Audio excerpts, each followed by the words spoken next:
Hello, my name is Molly Reynolds, and this is my final reflection video for techniques for conference and collaboration.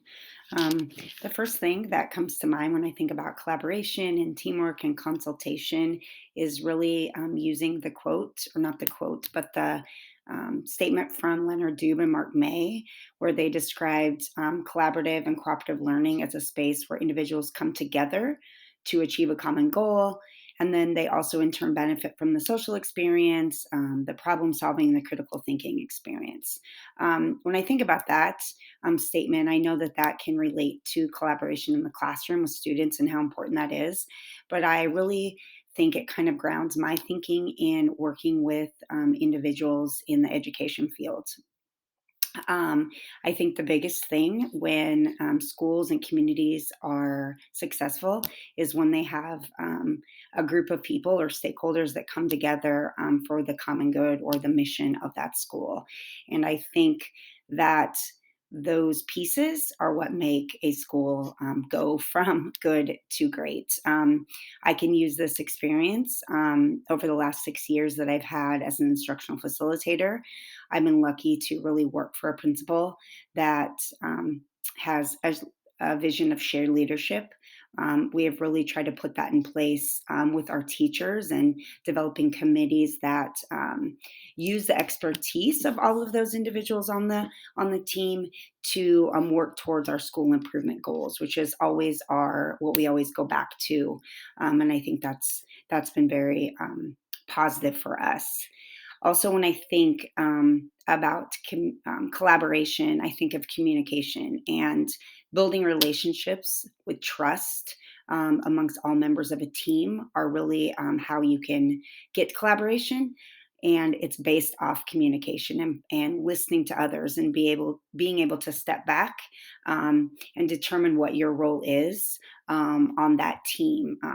If someone's really great at something, letting them take that lead and just looking at the different roles of the team members. I think using the Belbin 19 roles is huge. I would like to use that when I go forward, kind of in my leadership journey. I think it's important to really value what expertise other individuals bring.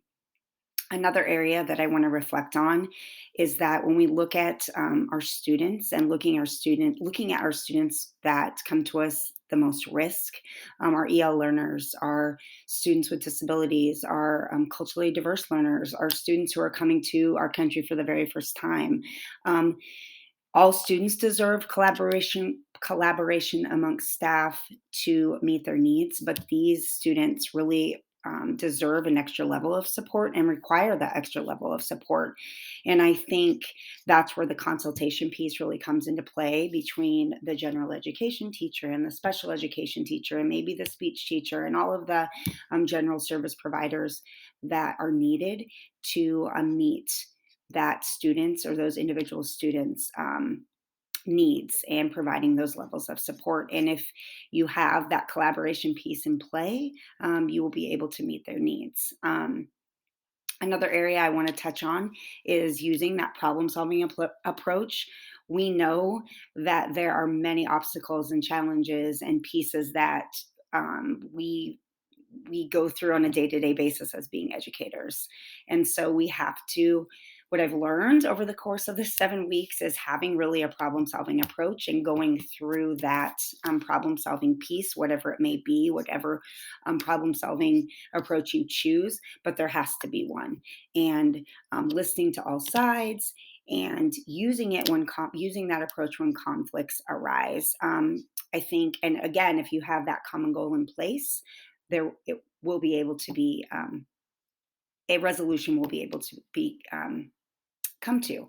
Um, Last, I think another thing you need to think about when it comes to collaboration and teamwork and consultation is really using the reflection piece, looking at what worked and what didn't work, and as a team deciding what needs to be changed or what needs to be used again in the future.